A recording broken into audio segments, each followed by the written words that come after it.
Olá, gente querida do coração verde e amarelo, Jornal Foco do Brasil, compromisso com a verdade. Sou Cleiton Basso, convidando você a participar com o seu comentário, a sua opinião, o seu like. E importante, ser membro do Foco do Brasil. QR Code aparecendo na tela, aponte o leitor do seu smartphone, faça a leitura, faça os procedimentos e torne-se membro do Foco do Brasil, dando a sua contribuição, a sua força e fazendo parte desta comunidade verde e amarela, 50% de desconto para novos membros no primeiro mês. E não perca de segunda a sábado a primeira edição do Jornal Foco do Brasil com Leonardo Miller. Vamos agora às notícias desta edição. Eleições 2022 no Foco do Brasil. Fique atento, hein? Neste domingo temos especiais durante o dia aqui no Foco do Brasil. Às 11 horas, jornal com Leonardo Miller. Você participa, prestigia. Às 4 da tarde, outra edição do Jornal Foco do Brasil comigo. E após o término da eleição, mais tarde, plantão especial com resultados da eleição 2022, primeiro turno. Acompanhe, fique por dentro, aqui, a Marcha da Democracia, como Foco do Brasil. O presidente Jair Bolsonaro fez 2 motociatas na véspera das eleições de 2022. Ele deu início à primeira às 10 horas da manhã, de sábado, em São Paulo, em Campo de Bagatelle, na zona norte da cidade. Ele chegou usando colete de balas, enquanto apoiadores gritavam: "É no primeiro turno".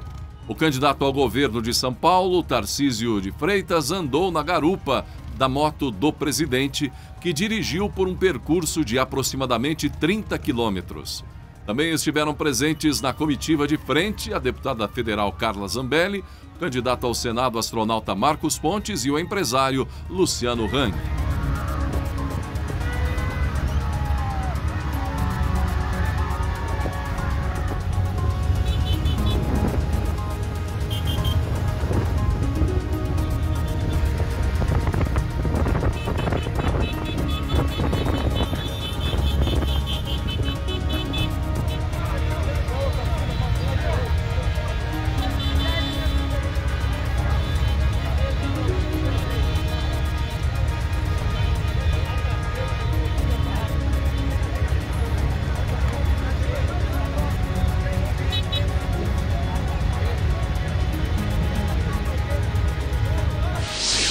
Em Santa Catarina, outra motociata. O presidente Bolsonaro concluiu a campanha em Santa Catarina, em outro grande evento na cidade de Joinville, acompanhado também do empresário Luciano Hang, entre outros, e mais uma grande multidão de apoiadores.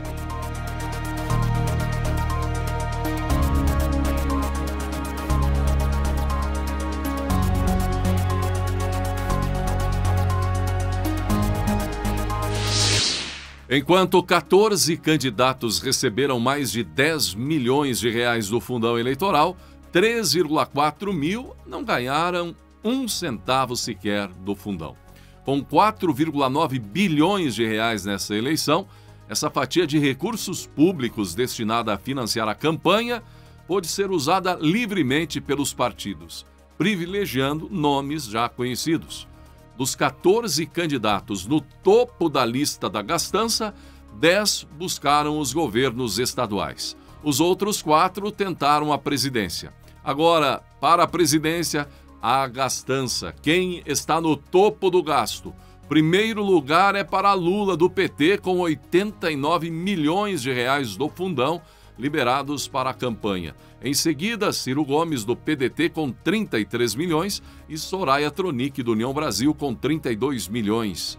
O levantamento foi feito pelo Instituto Millennium com base em informações do Tribunal Superior Eleitoral até esta sexta-feira, dia 30 de setembro.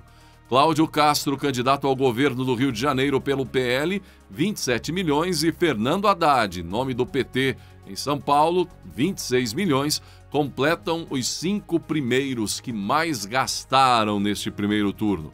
A presidenciável Simone Tebet, do MDB, vem em sexto, com 23 milhões. Entre os 6 primeiros em gastança do fundão eleitoral, não está o nome do presidente Jair Bolsonaro. Do outro lado da lista, 3.400 candidatos não receberam nenhum centavo, nenhum repasse do fundão.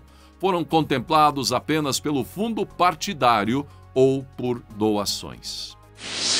O jogador Neymar Júnior publicou em seu TikTok aquele vídeo abrindo apoio a Jair Bolsonaro, apoio à reeleição do presidente.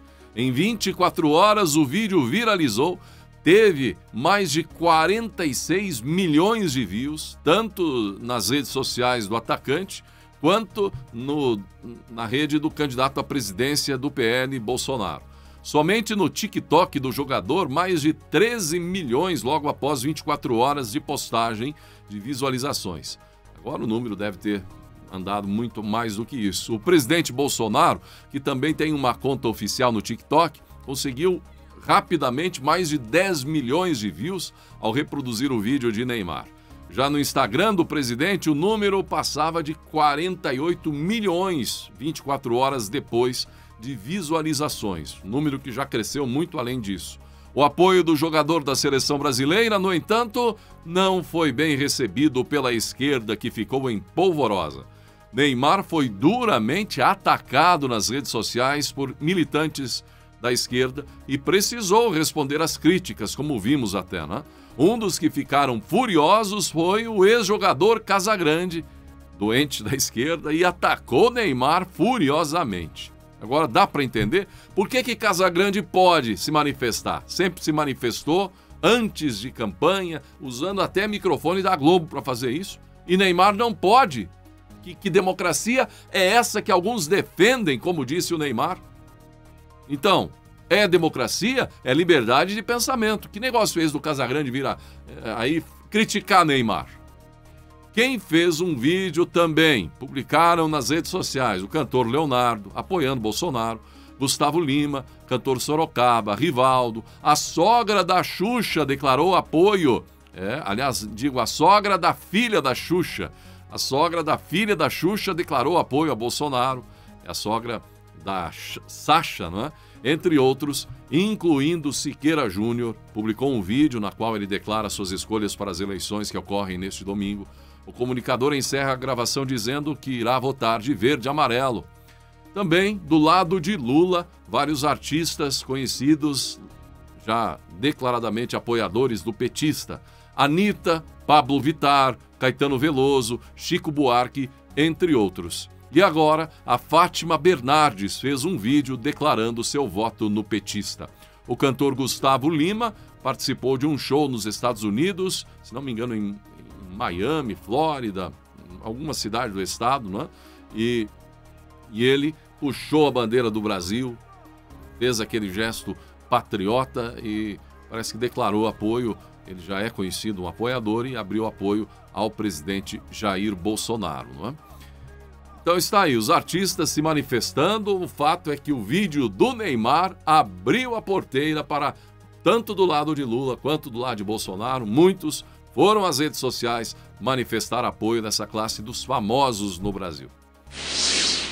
Se existe um assunto que permeia atualmente as conversas relacionadas à TV Globo, claro, a concessão da emissora. Está chegando a hora do prazo final. A emissora já pediu renovação de concessão para mais 15 anos. Desde que ingressou no Executivo Nacional, sabemos que o presidente Jair Bolsonaro prometeu em diversas ocasiões ser criterioso no processo de análise dessa renovação de autorização. A autorização atual vence em 5 de outubro de 2022. Agora está o processo aberto do pedido de renovação para mais 15 anos. Esse processo, porém, inclui uma série de questões que vão além da vontade do presidente da República. Elas envolvem o Congresso Nacional, pontos burocráticos e técnicos que podem levar até anos para serem finalizados esses pontos técnicos, não é? Apesar de controlados por empresas privadas, os serviços de rádio e televisão são espécies de serviços públicos e, por causa disso, são submetidos a controles e condições especiais de prestação. Para os serviços de radiodifusão, por exemplo, existem regras constitucionais específicas. Uma delas é a apreciação dos atos de outorga e de renovação de outorga pelo Poder Legislativo.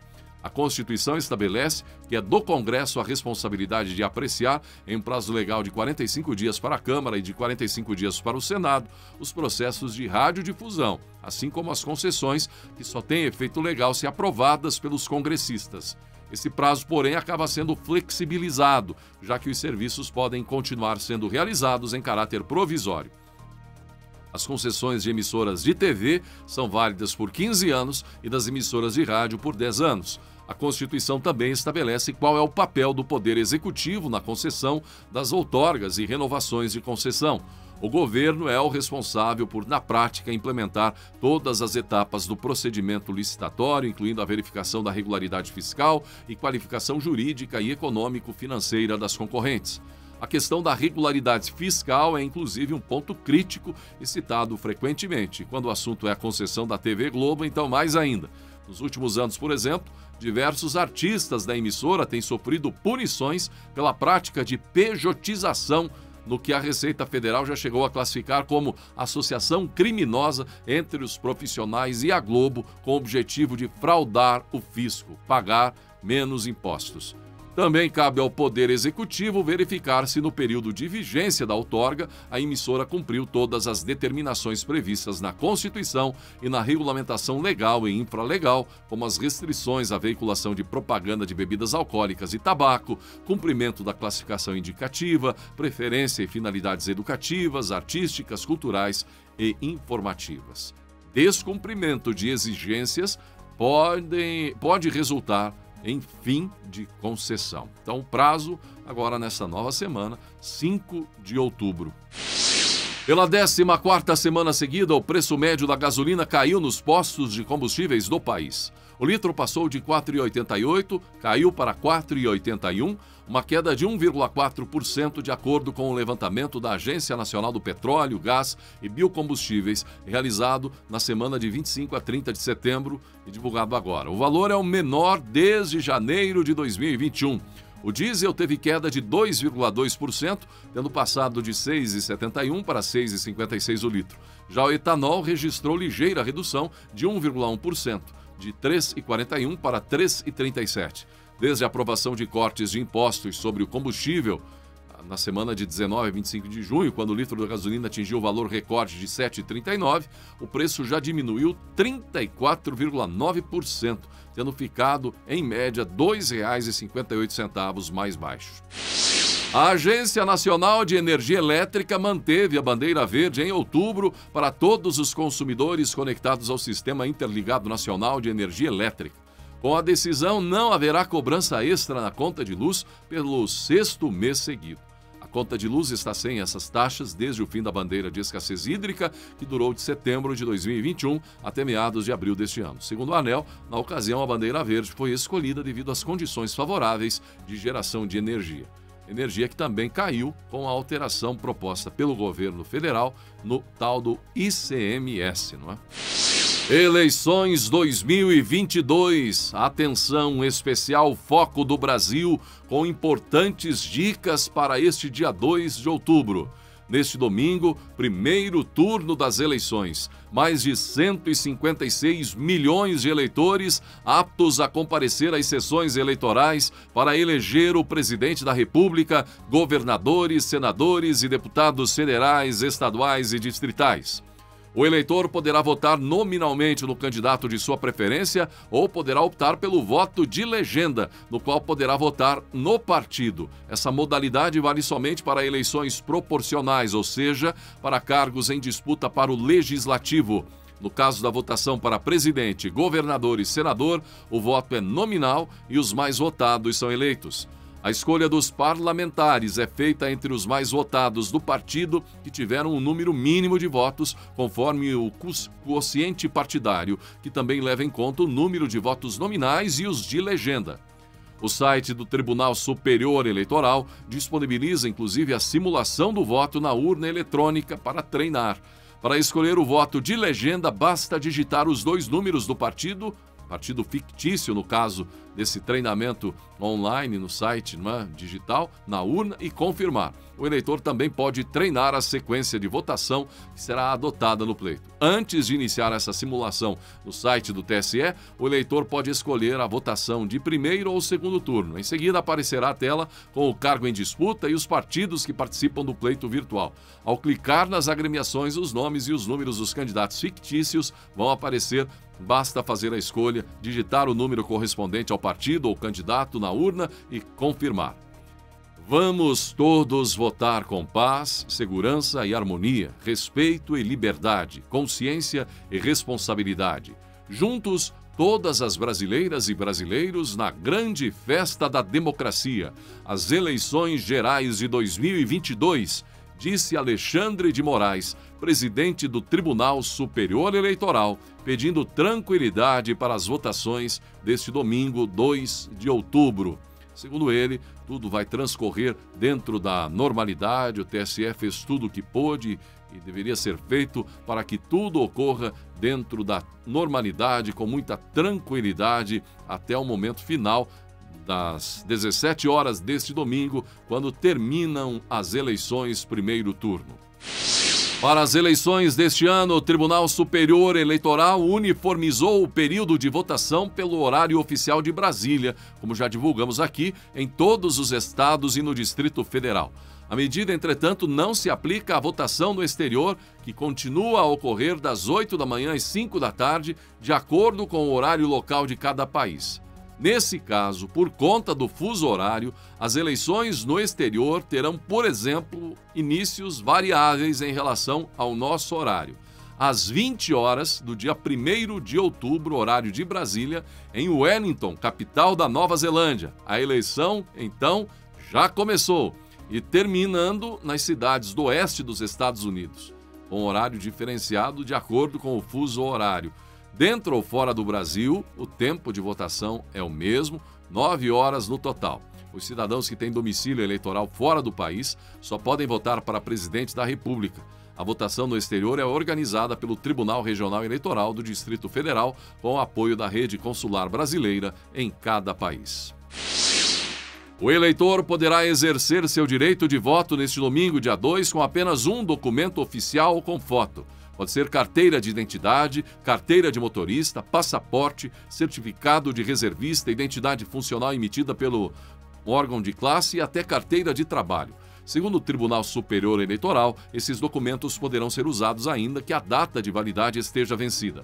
As certidões de nascimento ou de casamento, por outro lado, não valem como prova de identidade na hora de votar. Não há, portanto, obrigatoriedade de levar o título de eleitor, que muitas vezes a pessoa nem consegue localizar em casa no dia da eleição, por ser um documento pouco usado no cotidiano. No entanto, é fundamental saber o local de votação como zona e seção eleitoral. Por isso, ter o título em mãos pode ser útil, mas essa informação pode ser facilmente consultada na página do Tribunal Superior Eleitoral na internet. O eleitor também tem a opção de votar apresentando o e-título, aplicativo da Justiça Eleitoral, em que é possível consultar e baixar o próprio título de eleitor em versão digital e acessar serviços como emissão de certidões de quitação eleitoral, consulta de local de votação e até fazer a justificativa para ausência, caso não possa votar. O aplicativo, no entanto, teve o prazo limite para ser baixado nas lojas de aplicativo de celular ou tablet até às 0 hora, 24 horas deste sábado. Se a pessoa realizando isso, ela pode utilizar o e-título. Quem não realizar, esqueceu, o prazo estourou, então fica sem essa opção. Se a pessoa já tiver feito o cadastramento biométrico com as impressões digitais na Justiça Eleitoral, o perfil no e-título virá acompanhado de uma foto. Nesse caso, não é preciso nem apresentar um documento oficial com foto, pois o mesário poderá atestar a identificação no momento do voto. A imagem do eleitor só aparecerá no e-título se ele tiver feito o cadastro biométrico. Caso a fotografia não apareça, será necessário levar também um documento oficial com foto na hora de votar. Vale lembrar que o TSE proibiu este ano que o eleitor ingresse na cabine de votação portando celular, máquina fotográfica, filmadora ou similar. Com tantas regras específicas e restritas a este domingo da eleição, o eleitor acaba ficando confuso sobre o que pode e o que não pode ser feito neste dia, em especial nos locais e no momento do voto. Tendo por base a orientação do Tribunal Superior Eleitoral, esclarecemos algumas das principais dúvidas sobre o que é permitido e o que é proibido neste 2 de outubro, data em que os brasileiros estão escolhendo aqueles que os representarão no Legislativo e no Executivo do nosso país. É permitida a manifestação individual e silenciosa do eleitor neste domingo, o que inclui uso de bandeiras, broches, adesivos e camisetas. É também permitida a chamada colinha de papel contendo os números dos candidatos escolhidos. Mas fique atento, porque é proibida a propaganda eleitoral, como pedido de voto pelos candidatos, partidos ou coligações, distribuição de panfletos conhecidos por santinhos e outros materiais, abordagem ou mesmo aglomeração de simpatizantes, alerta o TSE. Também é proibido o transporte de eleitores aos locais de votação. Vestimentas como chinelo, shorts ou bermudas são permitidos. Já roupas de banho, como biquínis e sungas, são proibidos. Com relação ao consumo de bebidas alcoólicas, a chamada lei seca, a proibição ficou a critério de cada Tribunal Regional Eleitoral. Tem alguns estados que ela está em vigor.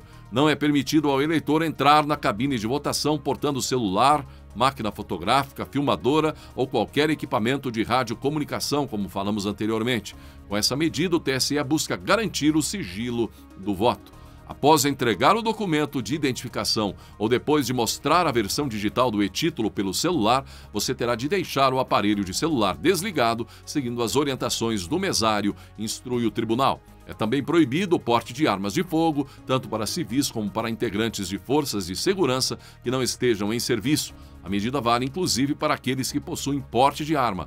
Estão também proibidos o transporte e a posse de armas por colecionadores, atiradores, desportivos e caçadores neste domingo e no pós-eleições. Segundo a Justiça Eleitoral, o eleitor não precisará exigir o comprovante de votação, uma vez que isso já faz parte da rotina de atividades dos mesários. O TSE acrescenta que o procedimento padrão a ser seguido pelos mesários é o de entregar o comprovante de votação a quem votou.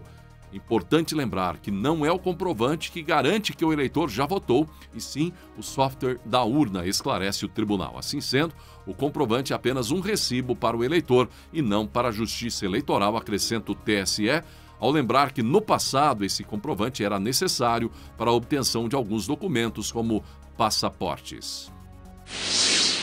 As esposas que moravam em um castelo na Alemanha estavam cientes da riqueza que havia ali. Ouro, prata, pedras preciosas e riqueza que ninguém podia sequer imaginar. No ano de 1141 d.C., chegou o dia quando todo aquele tesouro ficou ameaçado. Um exército inimigo cercou o castelo e exigiu a sua posse, a tomada de toda a fortuna e a vida dos homens que ali moravam. Não havia nada a fazer a não ser entregar-se. Embora o comandante do exército vitorioso tivesse prometido que as mulheres e as crianças seriam libertas em segurança, as esposas que moravam no castelo recusaram-se a sair, a não ser com uma condição. Elas exigiram que lhes fosse permitido encher os braços com o maior número de bens que conseguissem carregar. Sabendo que as mulheres poderiam causar um estrago na imensa fortuna, o pedido mesmo assim delas foi atendido. Quando os portões do castelo foram abertos, o exército do lado de fora comoveu-se às lágrimas.